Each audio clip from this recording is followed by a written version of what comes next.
G'day everybody, my name's Matt, and in this vlog I'm going to talk to you about the topic of wealth and weight loss. Bit of a weird combination, I know. Now, if you do like this content, please obliterate the like button, make it turn blue. Fantastic for the YouTube algorithm, as every YouTuber in the world ever told you. Please do it right now. I'll wait. Do it. Thank you if you haven't do it now. Subscribe to the channel. And without further ado, let's get into it.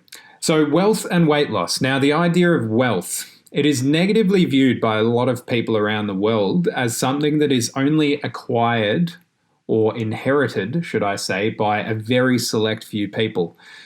Now, that's a half-truth. There is 9.2% of the population of the world is below the poverty line, living on less than $1.90 a day. And that is a statistic brought to you by the World Bank in 2020. So that is pretty grim.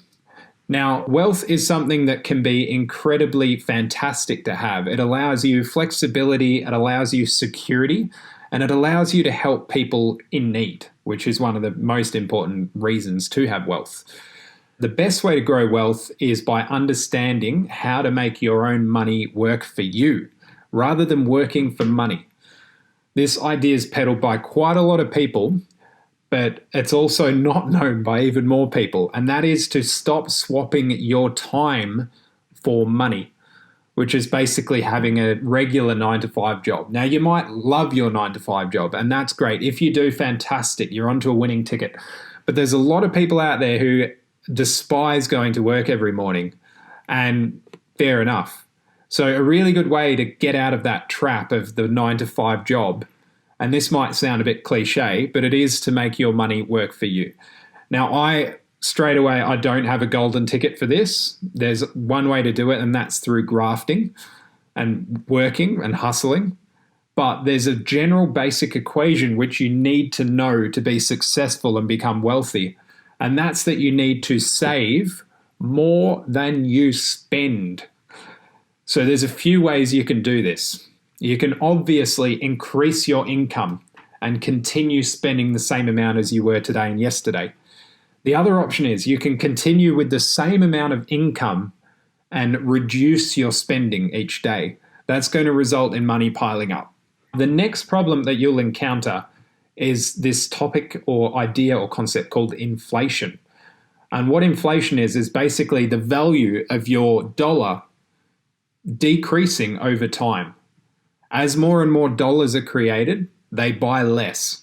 That's why places such as Zimbabwe and other places around the world have suffered hyperinflation, which is, you might have seen scenes of people carrying wheelbarrows of cash just to buy a loaf of bread. Now, that's an extreme form of inflation, but there is always inflation. In Australia, where I am, inflation for the last forever's average has been 1.9%. So if your bank is in your savings account paying you less than 1.9% interest on the money in your account, every second that you're watching this video, every second that you're gardening, every second you're washing your dishes, your wealth is shrinking. Unless you're out there earning more, if it's sitting in a bank, it's disappearing. So this is the whole idea. Now, again, if you like this content, please smash the like button for the YouTube algorithm. Really helps with the reaches out to more people, which is great, spreading the love, and subscribe to the channel. Now, the idea being, we want to create money from money. We want to make your money work for you. Now, the best way to do this is to invest in assets. Now, there's two things in life on a balance sheet. There's assets and there's liabilities. Liabilities cost money, assets make money. So now, a savvy, wealthy person, this is what you should aspire to if you want to grow wealth, is to only spend money that is made by your money. So you only want to spend money that is earned by your assets. If you've got a big stock portfolio, a stock portfolio that's paying you dividends, you spend the dividend money. If you've got housing and you're getting rental income, you spend the rental income. Try not to spend the money that you earn from your 9-to-5 job. or definitely try and decrease that spending so you can put more of it across into investments. That is how you grow wealth. There's not many people who grow wealth purely off their 9 to 5 income. It's never enough. Even if you're earning $200,000-$300,000 a year, you'll find a way to spend it unless you start to invest it and reduce that spending. Now, this is where weight loss comes into it. This is the weird analogy that I like to make. So unless you understand how basic weight loss works, you're likely to not clearly understand that whole wealth of earning more than you spend. So with weight loss, this is a fact. There's only one way to lose weight. There's a ratio. And what it is calories in versus calories out. If you're eating or consuming or drinking more calories than you're using throughout the day, you're going to put on weight. If you're lucky, it'll be muscle, but it's most likely going to be fat. Now, the other side of the coin is if you use more calories through the day, through general being awake and exercising, you even use calories in your sleep. But if you're using more than you're consuming, eating or drinking, you're going to lose weight. There's no other way to do it. It's basic physics. Calories in versus calories out. Now, where this kind of combines with wealth is the understanding that there's certain ways to increase your probability of losing or gaining weight, whatever you want to be doing. Now, one of them is to measure. What gets measured gets managed. So for me, I wear a heart rate monitor, a fitness monitor all the time, just because I like playing sport. It's not for weight loss or weight gain. It's just to track my performance from day to day, everything, sleep pattern, stress. And what I'm trying to emphasize is I read all of my vitals all the time, so I can tell when I'm getting a bit sick or fatigued. It allows me to track my health. Same thing with wealth and finance. If you track your spending, you track your income, it's more what you measure, you can manage. You can see where the leaks are in the system. You can see that you are creating wealth and you're not spending more than you're making. You need to know how much you're spending every single month and how much is coming in, all your bills, everything. Ideally, you also need to know if you were to lose your job to something like a pandemic, how long could you sustain yourself just off the money in your bank and in your assets? How long can you survive? What is your safety net? It's a really easy way to do that. You work out your monthly spending based off your bank statements, and you have to look at absolutely everything, and then divide the amount of wealth you've got saved up by that monthly amount, and there you'll get the amount of months you can sustain your safety net, your financial safety net with. So that is very much worth doing. Now back to the weight loss and wealth situation. So if you measure using a heart rate tracker, it's a lot easier to track your progress. The other thing to do is to understand that calories are not created equal. So to give you a bit of an analogy, if you were to eat 1 kilo of watermelon, there's about 500 calories in a kilo of watermelon. If you were to eat 1 kilogram of avocado, so this is the same weight of food, you're going to be taking on 3,700 calories. I better just check that. Is that correct, Miriam? 300 versus 1,409. Now, to give you a good example of why calories are not created equal, if you were to eat 1 kilogram of watermelon, that includes within that 1 kilogram 300 calories. If you eat the same weight of avocado as opposed to watermelon, that equals 1,490 calories. So although you're eating the same weight of food, the calorie content is what matters. Calories in versus calories out. Eat a lot of avocado, you're going to put on weight. Eat a lot of watermelon, you're not going to put on as much weight. So this is the same with work. You can increase your income by getting a raise at work. You can get a pay review done.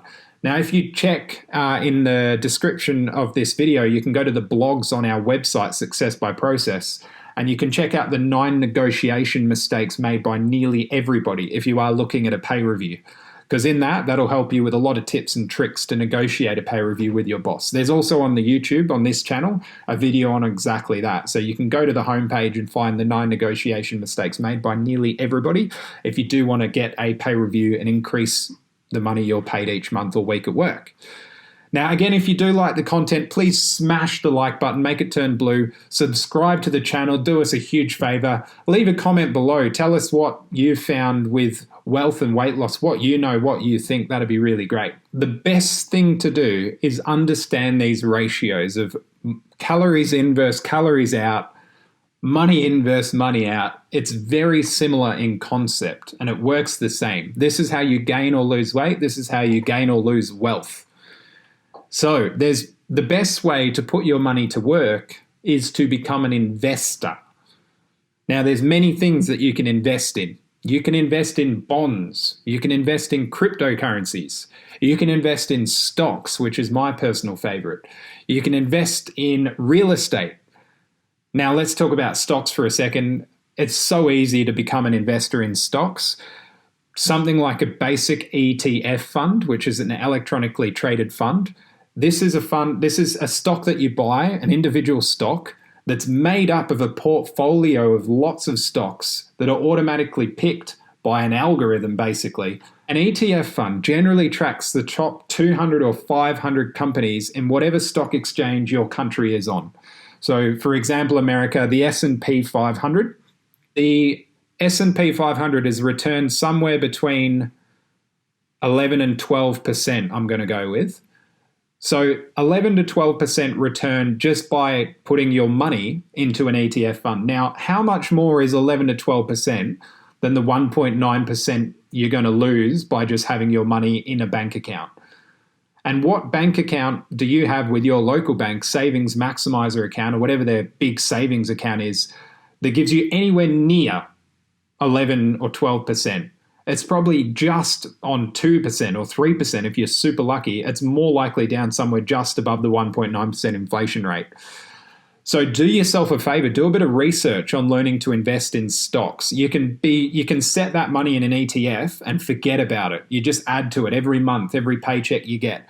That's a set and forget thing. That's going to track the market and is just going to make you money. If you want to make significantly more money faster, you want to learn to do individual stock picking, which is a favorite hobby of mine, where you're going to pick companies based on learning absolutely everything about them. So that picking individual stocks, for example, one I hold is Tesla. Now, I'm not giving you financial advice. I've got no authority to do that. I'm not trained in it. This is just from my personal opinion. You need to do your own research. But just to talk about Tesla, for example, this company has multiplied since 2013 by something like 10 or 11 times it's multiplied. Since I've been in Tesla, the money is multiplied by the investment I put in. My return on investment is up to about 518% as we speak now. And it's just going to keep going up. And that's over a course of a year or two. I've gained 518% on this one company. Now, that's quite rare. There's a lot of companies out there that are absolutely rubbish, and it's like so many of them end up going bankrupt. But if you learn to do the job well and really do thorough research and put hours into learning about a company, learning about an industry, learning about everything that you can, the competitors, the moat around, the protective moat around the company, the CEO, the whole management team, what they've done previously, you've got to learn everything. It's not a light job. So that's why in a lot of cases, it's a lot better to just put your money in an ETF fund, unless you want to do the work thoroughly. If you're happy to do the thorough work and put in the hours, you can increase your wealth quickly by picking individual stocks, providing you a sensible and buy and hold. Do not try and become a trader. That's my advice to you. Don't try and time the market bottoms and tops. Put your money in and hold. Dollar cost average. Put money in every single month and watch it pile up. As we know, the S&P 500 has gone up by 11 to whatever it is, 9 to 12% continuously since 1924 or 26 or whatever it was. So if you put your money in an ETF, that's what you're going to get on average. This vlog has been all about wealth and weight loss. I hope you've taken something from it, some nuggets for yourself to think about. You've got to try to summarize what you want is you want to try and make your money work for you. You want to try and ideally be financially free so you can spend your time doing what you want rather than having to go to work to earn your money each day. Ideally, if you could go to work because you wanted to, that's absolutely fantastic, I think. But if you've got that time freedom and that time flexibility, and you're not trading your time for money, you're only spending the money earned by your assets, that's how you become wealthy. So start investing, start gaining assets. If you're already doing that, keep increasing your portfolio, keep building your wealth, help out people who need it, use that wealth wisely. And that's the tickets for freedom and success and for happiness and positivity when it comes to wealth and weight, I guess. So if you've enjoyed this vlog, please chuck a like on it, subscribe to the channel, and I will see you in the next one. See you later.